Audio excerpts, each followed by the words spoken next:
Hey guys, here we are with our first month of Leaders Update videos. And the intention of these videos is to be relatively short, sharp kind of tips to do with a variety of different leadership issues. I'm kind of going to speak from the heart. There won't be much in the way of notes. A lot of the time it's just more like what I would say to you if I was having a conversation with you about a particular topic. And this particular session I want to talk very briefly to you a little bit about this Room to Breathe vision that we have at C3 Church this year, and what does that mean? What sort of implication does it have for you as a leader and for the people that you lead? You may remember on Vision Sunday we talked about the key scripture for this year, for this Room to Breathe vision, being Matthew 11:28-30, where Jesus says, "Come to me, all you who are weary and heavy laden, and I will give you rest. Take my yoke upon you, because my yoke is easy and my burden is light."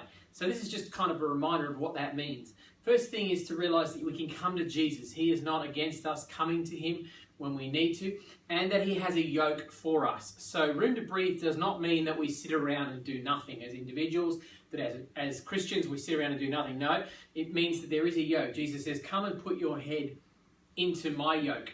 The key is, I think, for us as leaders and those that we lead, is to help people find the right yoke for them. I think Christian churches and even departments within churches at times get this back to front, and we end up stretching people in, trying to push people into the wrong yoke. And when our heads are not in the yoke that Jesus has for us, that's when people get stressed and tired and weary and constricted, and there isn't room to breathe. People feel pressured. So oftentimes as leaders you might be thinking, well, if we start talking about giving people room to breathe, won't that mean we'll have less people to do the job? And I actually want to kind of challenge that belief a little bit.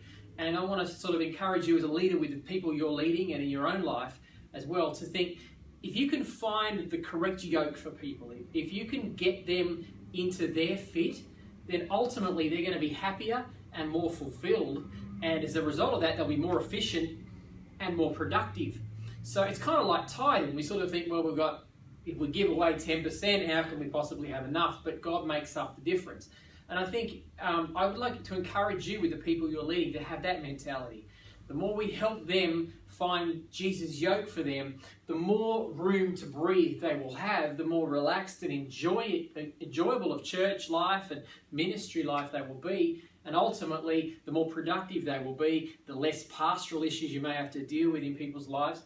So that's kind of like an overview. Room to Breathe, I want us to kind of keep that central, front and center all year long.